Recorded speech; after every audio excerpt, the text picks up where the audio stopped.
Good morning. I'm Dan Kurtz-Phelan. I'm a fellow with the New America Foundation, a think tank in Washington, previously with the US State Department's policy planning staff. Before we start with the discussion, we have a video, so we'll watch that and then get right into things.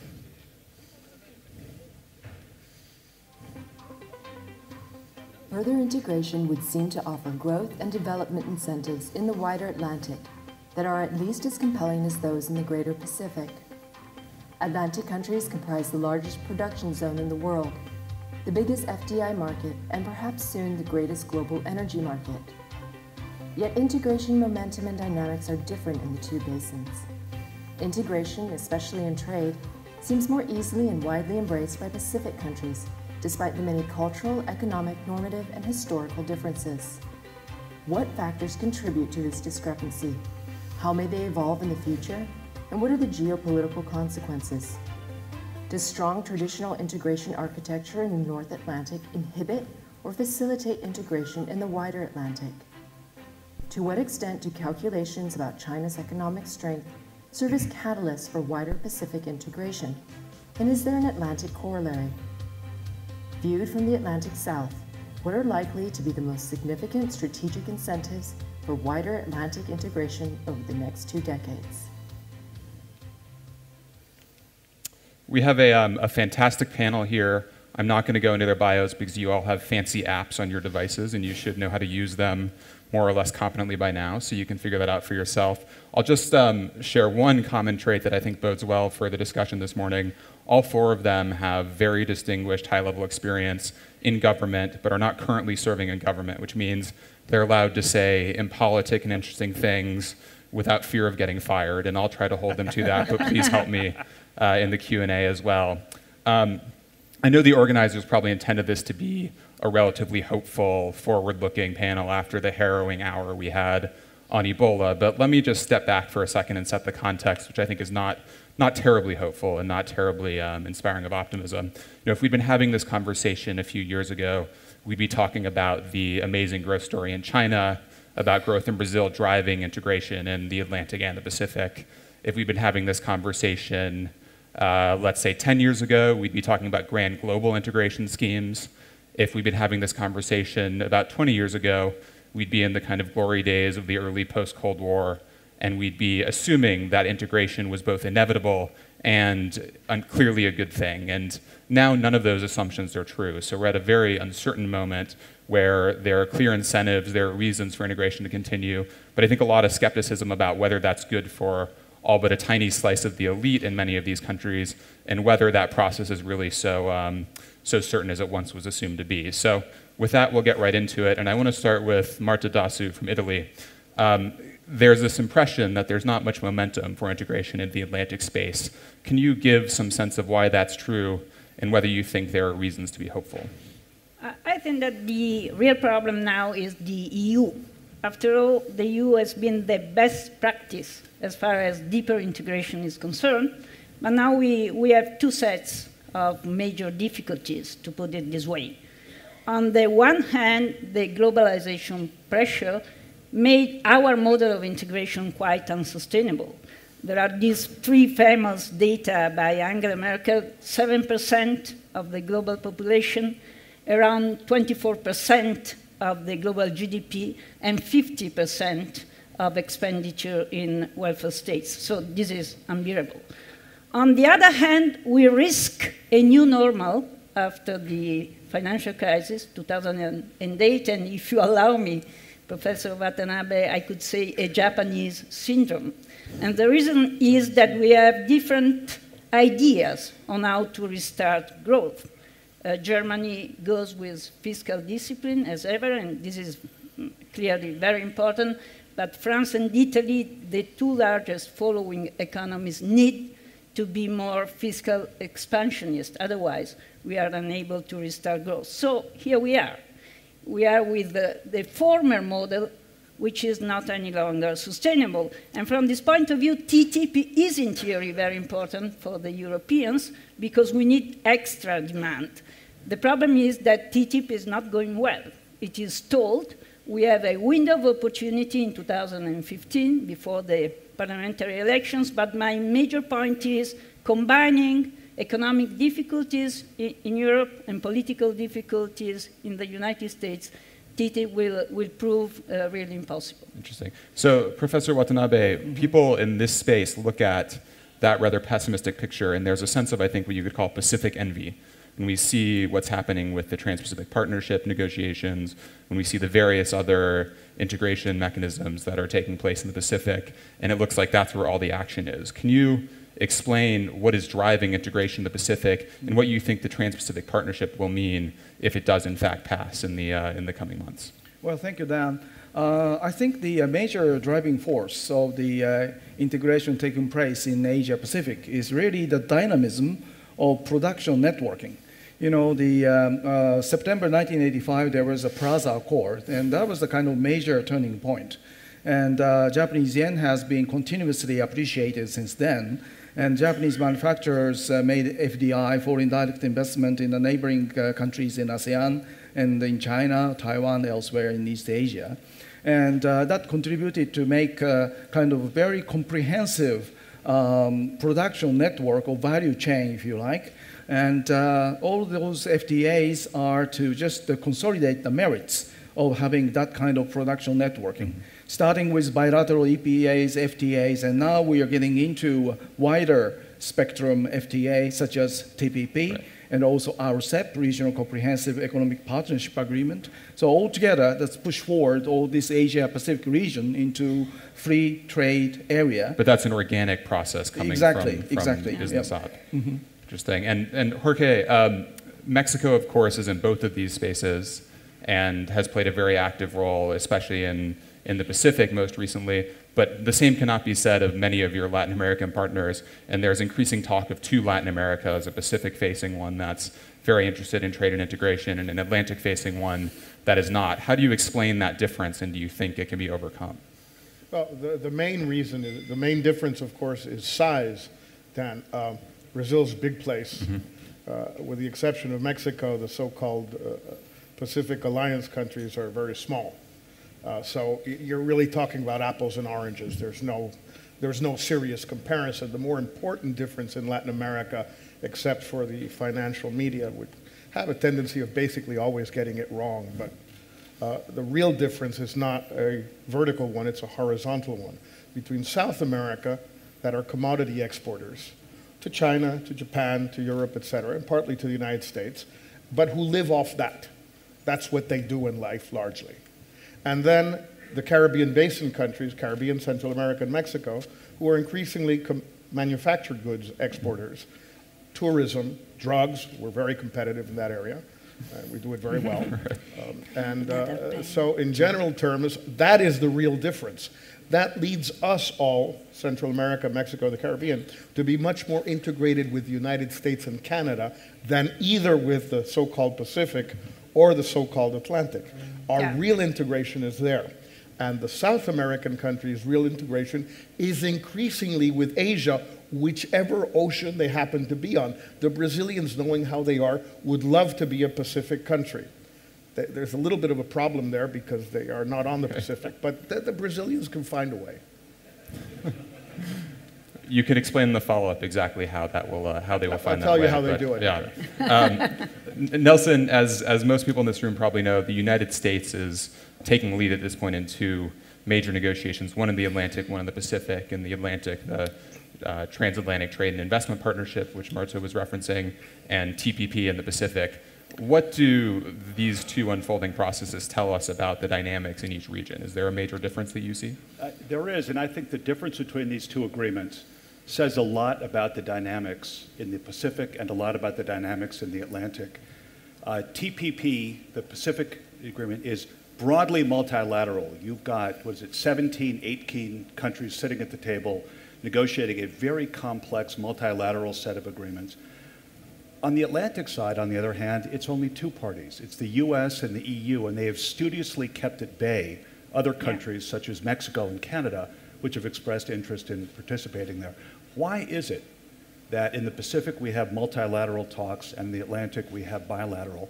I think it has to do with the fact that the Pacific today is a bipolar power structure. The Atlantic is a formerly bipolar power structure. In the Pacific, you have the United States and China. Those are the two great powers.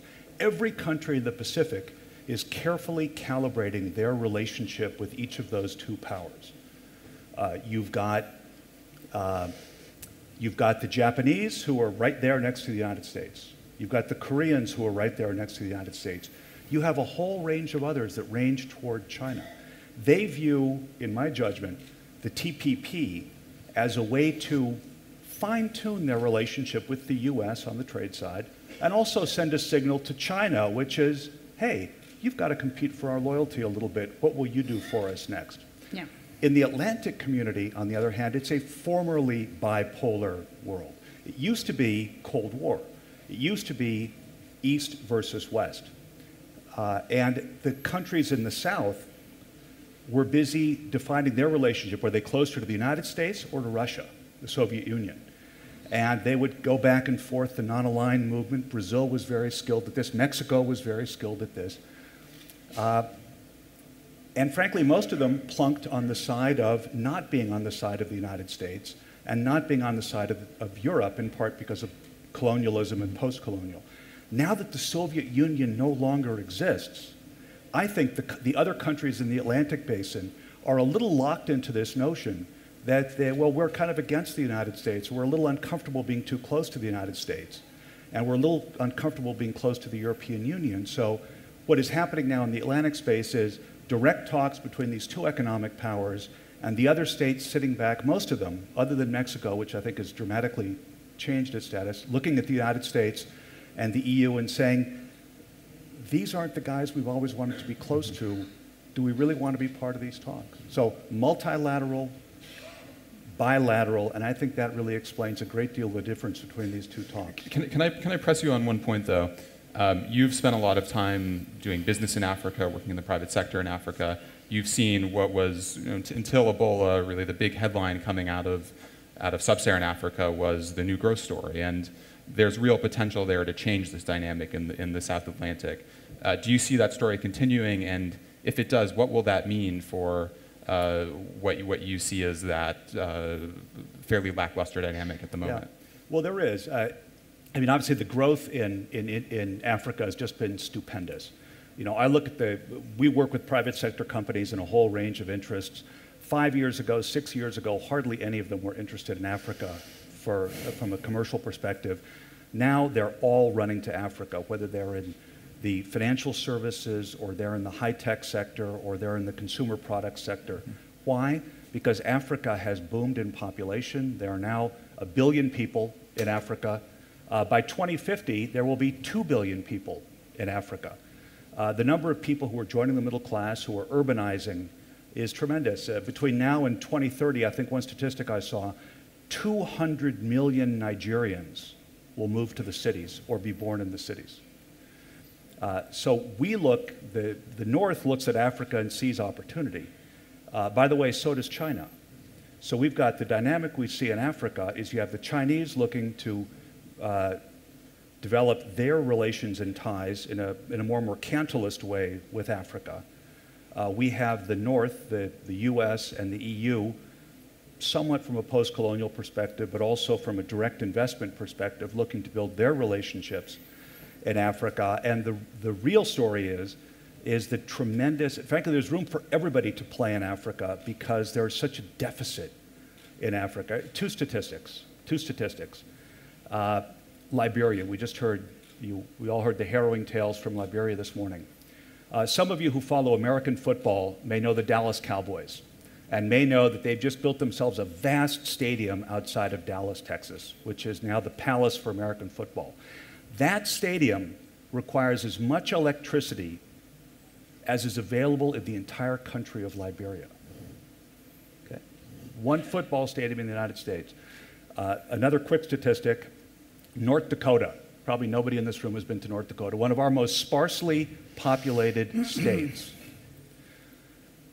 Generates twice as much electric power as the entire country of Nigeria, which has 249 times the population of North Dakota. So you see, there's plenty of room for whether it's the North or it's the Chinese to come and take from this abysmally low infrastructure basis and help the Africans prosper. So China has come up several times. It looms even over the Atlantic at this point. I wanted to follow up with each of you on what exactly the China factor means and some of the various dynamics you've been discussing. Starting with Jorge, there's been a fear, people in the United States look at Latin America and the Chinese role, and there's a sense of encroachment on what has traditionally been a kind of US sphere. And I wonder, as you could give us a Mexican perspective on what China's role has been in the region and what your experiences dealing with the new Chinese presence have been. I have a question for Nelson, though, before. Does anybody want to go to North Dakota here? Actually, North Dakota, Just for the sake, no, out of yeah, curiosity. I'll tell you exactly why. What state in the United States now produces the most oil and gas? North Dakota, but that's North is that a Dakota. good reason It's to a go? place to get Dakota. rich. It's a place to get North rich. Dakota. I saw Fargo. It's way too cold. Anyway, the issue with China, again, depends on which Latin America you're referring to. South America, the Chinese are investing mainly in commodity production. Land in Argentina, Brazil, Bolivia, Paraguay for soybeans, iron ore in Brazil, copper in Chile and in Peru, and a little bit of everything in Colombia. That makes a lot of sense for them, and this is increasingly important for these countries. Again, the case of Mexico, Central America, and Caribbean, the Chinese issue is more of a challenge.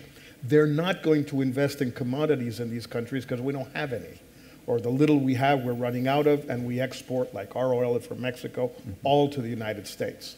So the issue is whether the Chinese want to invest in Mexico, Central America, the Caribbean, other than the Panama Canal in Nicaragua, which is a strange name for a canal, but anyway.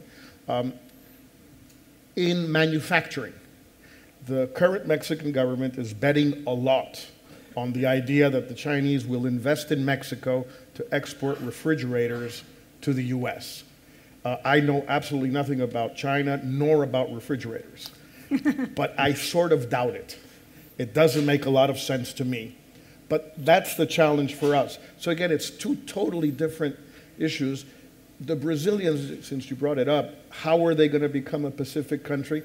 Well, depending on the result of tomorrow's election, they will probably want to become part of the so-called Pacific Alliance in order to avoid having to enter free trade talks with Europe if Dilma Rousseff wins. Can you explain what the Pacific Alliance is, very briefly? Pacific Alliance is one of these typical Latin American folkloric rhetorical things that we love. We love these things, especially we Mexicans, we adore this.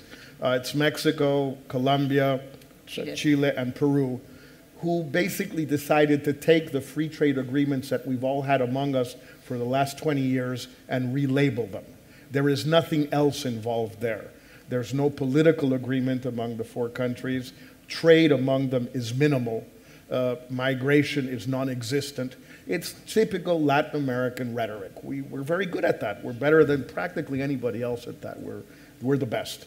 That's what it is. But the Brazilians, who are even better at it than we are, can invent a story whereby they want to be closer to these countries than to Europe through some sort of free trade negotiation with Europe. They're not going to do that. And so they'll say they want to be part of the Pacific Alliance. Why not? Since Fair. it's strictly Okay. rhetorical, there's no reason. I mean, it's not a membership clause. You don't have to be on the Pacific to be part of the Pacific Alliance. Why should you?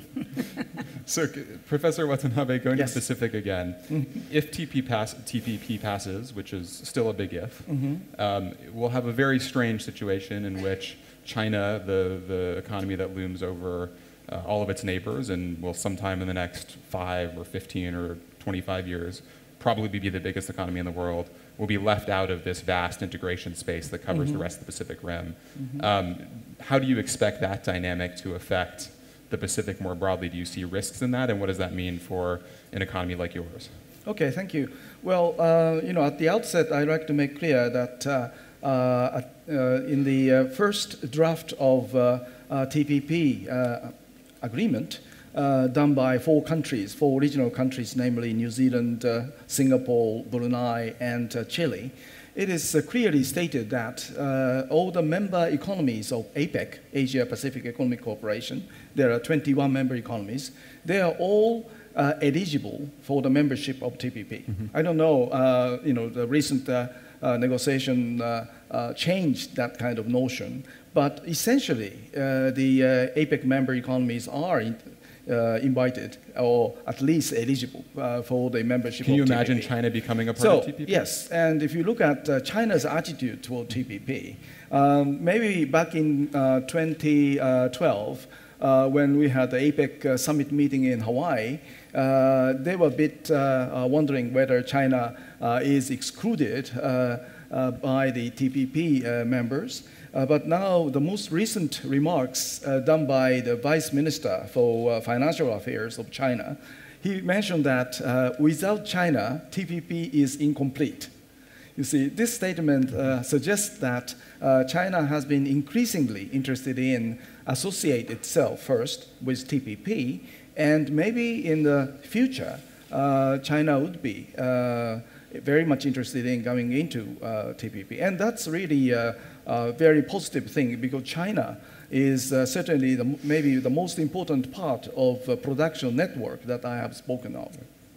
And Dr. Dassù, talking backstage, you mentioned the way China is playing into various dynamics in Southern Europe and in Europe more broadly. Can you share with the audience what your concerns are? The most interesting point on China now, as seen from Europe, is not so much Europe in China, which is happening. Germany, Italy tried to sell on the Chinese market with uneven results, to be honest. But it is China in Europe. For the moment being, is not so big as far as investments are concerned. The numbers are not big. But China, in a sense, has its own Atlantic strategy, stretching from Africa, the northern Mediterranean, and then southern Europe, seen as a weak link, a cheap country where to invest, Spain, Greece, Italy, and try to go up to Europe. This is the first point. My second point is that China could in theory become a problem in the US-European relationship, precisely because we have, as Europeans, and Germany in particular, but also Italy, a sort of economy-first foreign policy, a neo-mercantilistic foreign policy. And this means that we do not pay any particular attention to security considerations, especially in East Asia. In the long term, this could divide the Atlantic, in my view. And finally, and very briefly, I think that we are in a new phase of globalization. This has to be taken into consideration. China is slowing down. Part of the new manufacturing is reshoring to the US, given the energy prices, which went low. And so the entire point is whether we will have a more balanced situation as compared to the last decade, in which we had the China low-cost producer and the American consumer. We will end up with a more balanced situation. Consumption and production will be more evenly distributed, in my view. Yeah, come in. Dan, I'd love to follow up on something that Professor Watanabe said. I think from the US perspective, TPP is an effort to create a structure that will require China to change. From the US, we need to change the way that China engages in its trade. We need to change the way that they manage their currency for both domestic political reasons and also for our own commercial interests. The US sees the TPP as an architecture that can, across the Pacific, raise standards, create a new floor for trade, a new set of rules, and then look to the Chinese and say, well, are you going to be part of it or not? And either way, in a sense, it's been a smart strategy. Whether China's in or out, it has benefited both our domestic politics and our commercial interests. So that's a good segue to the final round. I'm going to go to the audience in just a second. We're also going to have a vote, so prepare your devices for that. But I first want to hit each of you very, very quickly on what may be the kind of premier political question of our time. You can assume in a room like this that integration is thought of as essentially a good thing and something that we want more of. That's not necessarily shared by the broader populations in each of our countries, in each of our regions. So I wanted to ask each of you in 1 minute or less, do you still believe that integration is a good thing? And if so, how can it be shaped to serve for real broad-based opportunity? We'll start with Jorge Castañeda. Well, a good thing in the abstract, yes. I think there's two problems. The first, it should not be oversold. And there has been a tendency over the last 25 years or so everywhere to oversell its virtues and subsequently to disappoint people who actually believed all the nonsense that they were being told by people like us. Yeah, exactly. I said us. Secondly, I think it's also important to realize that there are things that people want to be included in integration and are not being included and have not been included. Some of them, every now and then, are included. The Europeans, for example, for now 15 years have practically forced everybody who negotiates with them to include a human rights and democracy clause, and I think that's very positive. The Americans don't like it, but they're moving in that direction. What nobody wants to talk about in these things is immigration. If we ever get around to doing it, then a lot of people might think that this is a better idea than just pure trade agreements that reject integration, like NAFTA and like so many others. Thank you. Nelson. Yeah. Yes, integration is a good thing, but I think in the United States we have learned powerful lessons about the need to ensure that those who are left behind by integration and globalization don't feel that they are entirely left out of the process. This is something I think that my old boss, Bill Clinton, understood in his bones.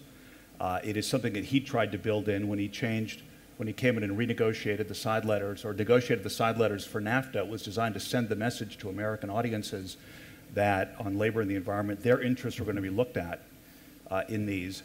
But then I think in part because of our sharp partisan differences, and please don't make me talk about that, because of our sharp partisan differences, part of our political class understands the need to take care of those at the bottom aggressively as part of an integration strategy. The other part says, no, no, no. If you try to help them, you're actually making it harder. Let the market operate. The market will indeed lift all boats, and if we can create more wealth, there'll be more wealth to spread around. That's our dynamic internally. How do we deal with integration in a way that takes care of those who otherwise are not included? I won't ask you to say which party represents which perspective, but people can figure that out. Marta. I agree with what Jorge said before. I would like to add only one point, which is a key point in Europe. There is an enormous amount of distrust between people and the elites. The European Union has been built for decades by stealth, in a sense, without the real consent of the people behind closed doors. So transparency becomes really key. We need to build up a democratic European Union. We're starting now. The new commission has been selected in a new way. We will see whether it works. Okay. And Yori. Thank you. Well, whether integration is a good thing or not, it is certainly a good thing and much better than disintegration. And Asia needs kind of seamless production network. And Asia is now learning from the experience of both Europe and also American experience of NAFTA together with Canada and Mexico. And what is meant by that is that we are trying to make our de facto business-driven integration into more de jure legal integration with the legal instruments. So FTA, EPA, or TPP, those are things to contribute to make more legally minded integration all over in the Asia Pacific. And that's certainly very positive. Great. Thank you. So before we go to questions, get out your devices and fire up the apps. This is going to be 3 separate questions, and you only have 15 seconds to answer. So think about them as I read them now, and then we'll start the voting. First, do you think we will see significant advances in integration in the Atlantic in the next decade? Second, do you think we will see significant advances in integration in the Pacific in the next decade? And third, do you think we need new institutions to facilitate integration in the Atlantic? And so 15 seconds starting right now.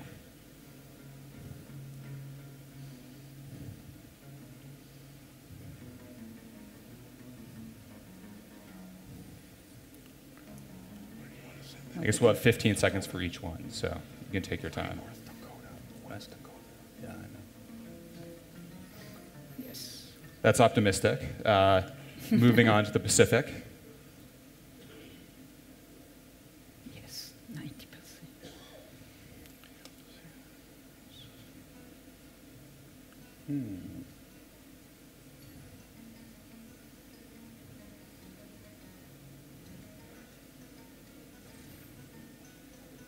It's like the Mexican vote. Even more optimistic. And then finally, do you think we need new institutions?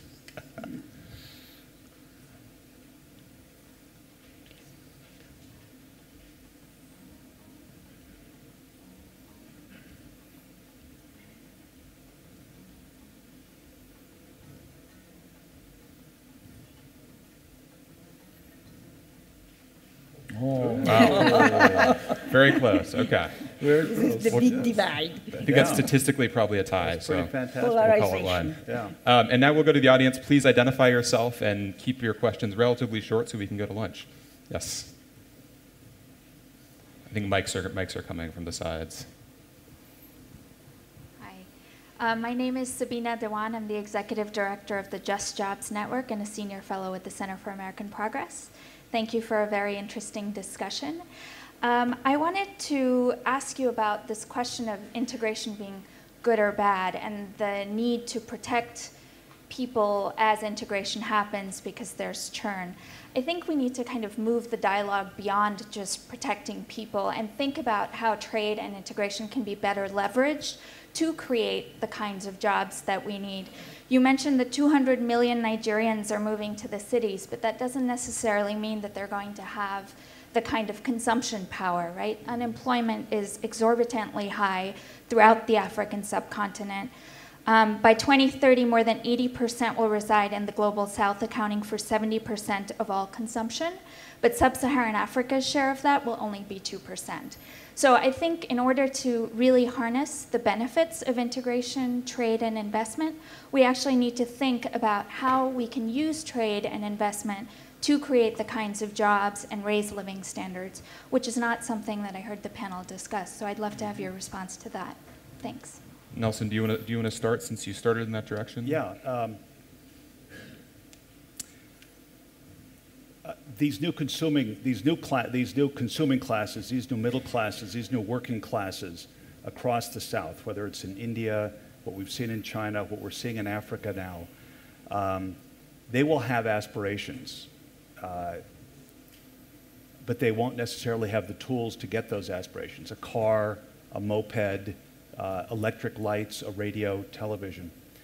I actually think this is a tremendous opportunity for the private sector in the right way if they can provide those consumers with the sort of goods that these consumers can afford to buy and want. I think this is a tremendous opportunity for Brazilian companies, for Indian companies, for Chinese, for Southeast Asian, which know in their own markets how to make a cheap, sturdy toaster, how to make a bicycle that a third grader can repair, how to make a motorcycle that there's always somebody on your block who knows how to fix your motorcycle. And if those companies figure out how to go beyond their own markets, I think there are actually tremendous opportunities to create high-value, low-cost, sturdy consumer goods that can help this process of bringing this class into a world that is into a world that makes them feel more like winners and less like losers.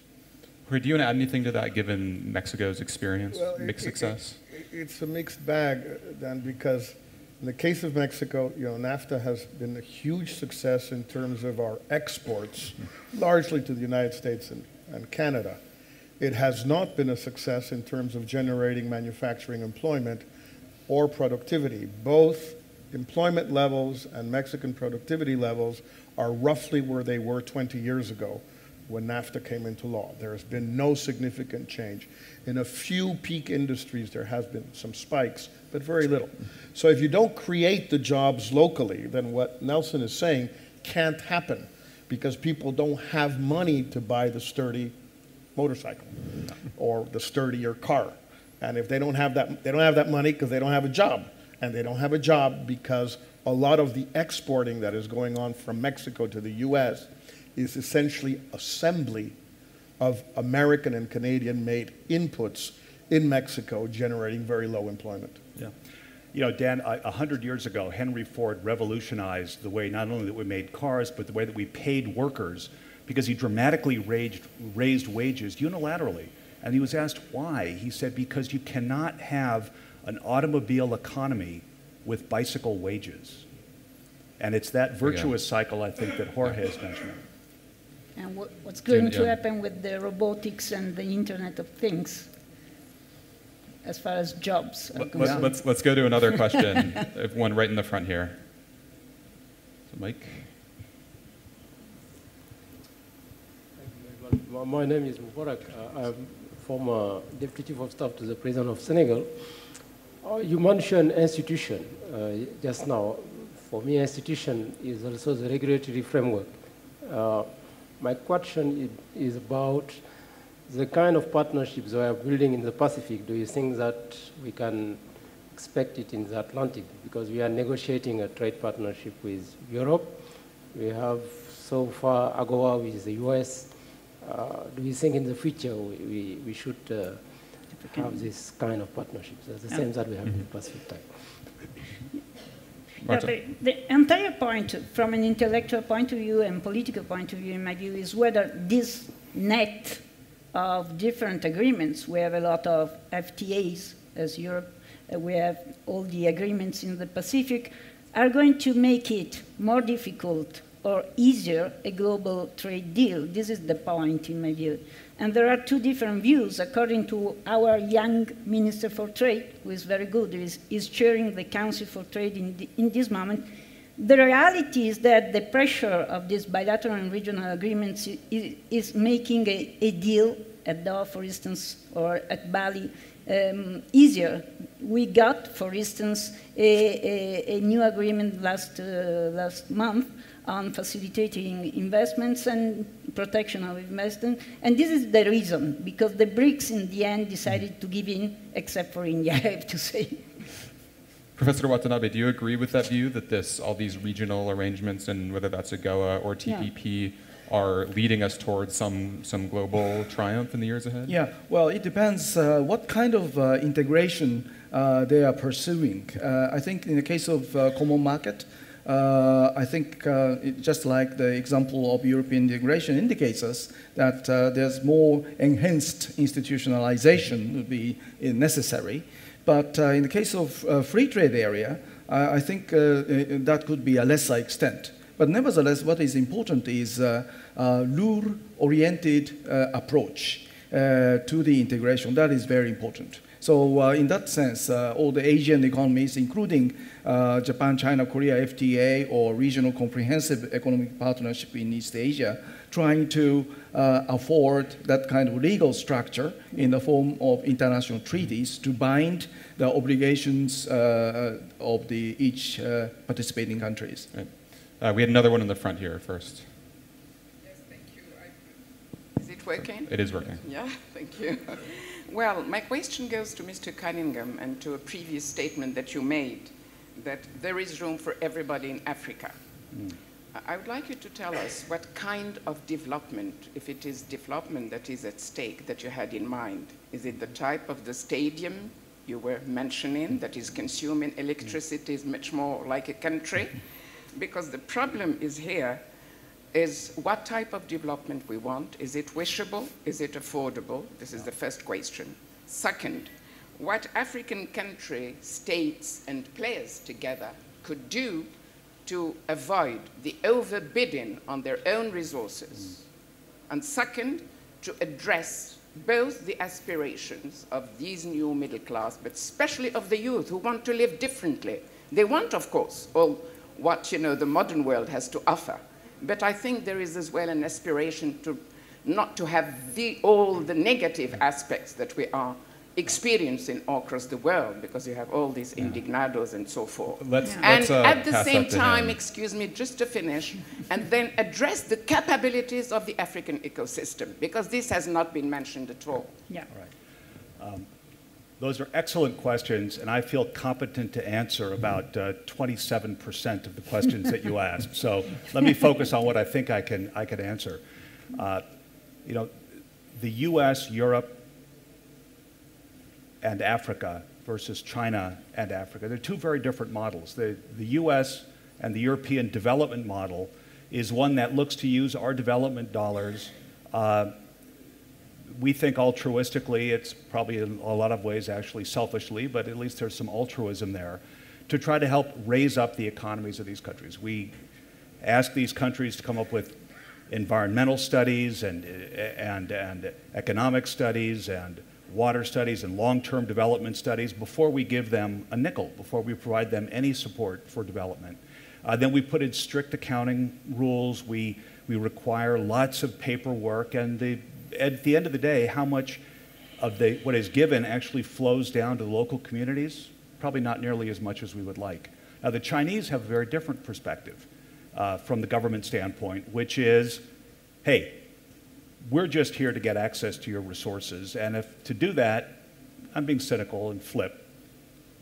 To do that, we're going to build you stadiums and highways and dams or whatever you want, but we're not going to require you to do all these cumbersome environmental impact statements. We're also not going to bother to train your people because we're going to bring our Chinese laborers in. They'll build this stuff, and you'll walk away with highways and ports and airports at little cost to you, and thank you very much for access to your iron ore or your copper or cocoa or whatever it may be. I think the piece that the West has that China doesn't have is the commercial piece.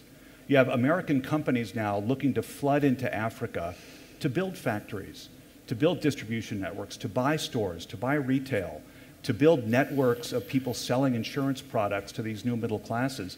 I think actually we're entering a new phase where the private sector, maybe for the first time in Africa's history, is going to play a more important role than the government-driven development model of both the US and the Europeans on one hand and the Chinese on the other. So that's my 27%. What about harnessing those capabilities, which is something that we have not really gotten? Does anyone have any way of getting at that very big and important issue?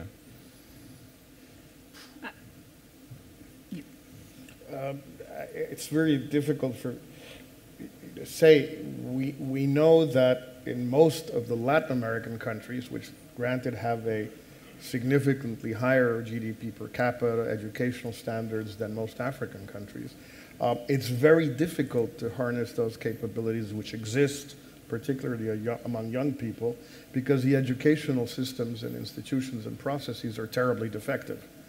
And as you move upward in GDP levels, in a sense, they become more defective, not less. The gap between educational standards by PISA or OECD measurements grows between the poorer countries in Latin America and the OECD countries more than GDP per capita, which doesn't shrink but at least remains stable. It's enormously difficult to carry out significant educational, not reform, just beginning of it. It's extraordinarily difficult, even for countries that want to do it and have the money to do it, let's say like Brazil or like Mexico or Chile at a much smaller scale. So, you know, I wish the African countries a lot of luck, but there's a lot of experience in this and it's very complicated. It's not that simple. Let's go to the back for some questions. We have one right there. John Richardson from the German Marshall Fund. We've talked quite a bit about China. It's clear that one thing that China can do well is is infrastructure projects. Dr. Dassù has pointed out that China is now getting interested in investing in Europe. I'm putting two together here with something else, which is the speech made by Jean-Claude Juncker when he now presented his program to the European Parliament as President of the European Commission and announced that the first thing he would do is to set up a $300 billion euro investment program for Europe, particularly for Southern Europe, which needs it most. So my question is, why don't we empower him to negotiate an investment deal with the Chinese, who need to find somewhere to invest their surplus money, basically? Let the Chinese run investment projects in Southern Europe, and let's get the 300 billion from the Chinese, and that solves all Europe's problems. We are already doing that, if I may. We are already negotiating a bilateral agreement on the protection of investments. It's not easy, but that will be on the table again next June. So we are in the process of doing that. My general feeling in this conference, since we are trying to find, if you wish, a sort of general logic behind our idea of a wider Atlantic integration, is whether we can come to the conclusion that containing China or competing with China is one of the major driving force behind or not. And I'm saying that because I was reading one of the Twitters, and looking from a geopolitical perspective, this could be an important rationale. And do you think that's a good rationale? Being in Southern Europe, receiving Chinese money without so many guarantees, yes. Fair enough. Let's go to this side of the room, which I've been neglecting.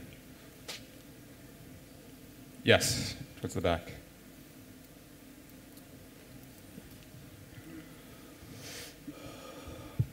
Good morning, Taha Miar from Morocco. Maybe one Atlantic-Pacific connection is the rice connection, as most West African countries' food habits are rice-based. Thailand supplies 20% of worldwide rice exports. And in the meanwhile, 60% of unexploited arable land in the world are still in Africa. Maybe it's something to do there to stabilize all the... Do you want to share your proposal for how you would attack that? Maybe we have a lot of fertilizers experts here with OCP, so maybe... we will leave it to them. Does anyone want to address this question of how agriculture, and rice specifically, can be used as an engine? Maybe Professor Watanabe, do you have any insight? Did you mention about the rice? Yes. Rice is a very sensitive product, and that's maybe the stumbling block for Japan to talk about free trade. But actually, you know, the rice that you produce is a different rice, what we call, indica type rice. And I think indica type rice has potential marketability in Japan, because it goes along well with Thai food, Indian food, which is distinctively different from Japanese food. So Japanese type rice, Japonica rice, is very different from indica type rice. So maybe those two different rice could peacefully coexist in Japan. So why not? Please, export. Very good, very good. That might be a nice closing thought. I think we have time for a couple more questions. We'll go to this gentleman right here. Good morning. My name is Abu Talib. I'm mayor of the city of Rotterdam. I want to go with you back to the issue of integration. I meet with a lot of citizens, and they feel nothing for integration in Europe. They're afraid. They want stability, and they want to conserve their own social position. They are afraid of their own identity, to lose the identity. The winners of globalization are not the same as the losers. And politicians, I'm one of them, listen to citizens. In the long term, who's going to win? Look, Great Britain, the Netherlands, one of the first countries to establish the European Union. A lot of criticism on Europe. And people are not willing to invest in integration, not because they don't believe in the economic progress. They underline it like the majority here.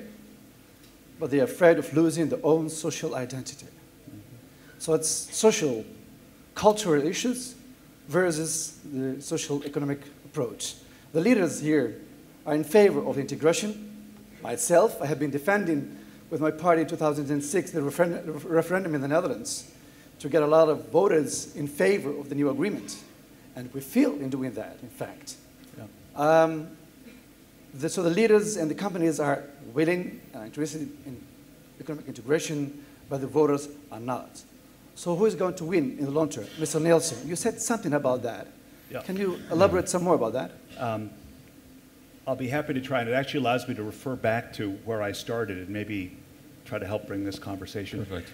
I pointed out that in my view, the TPP, the Trans-Pacific talks, are motivated in part by important geopolitical and geostrategic goals of the various countries. Everyone understands that China is at least a competitive threat to jobs, to productivity, to people at home.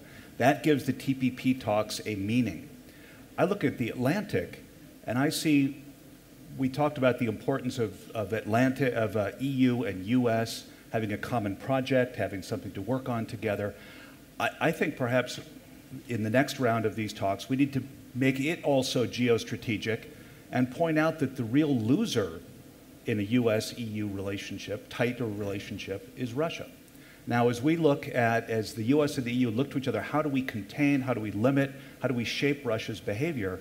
Let's make the TTIP also geopolitical by making it more overtly a political project and a security project and not just a trade project. And I think that helps citizens understand why this is important for them.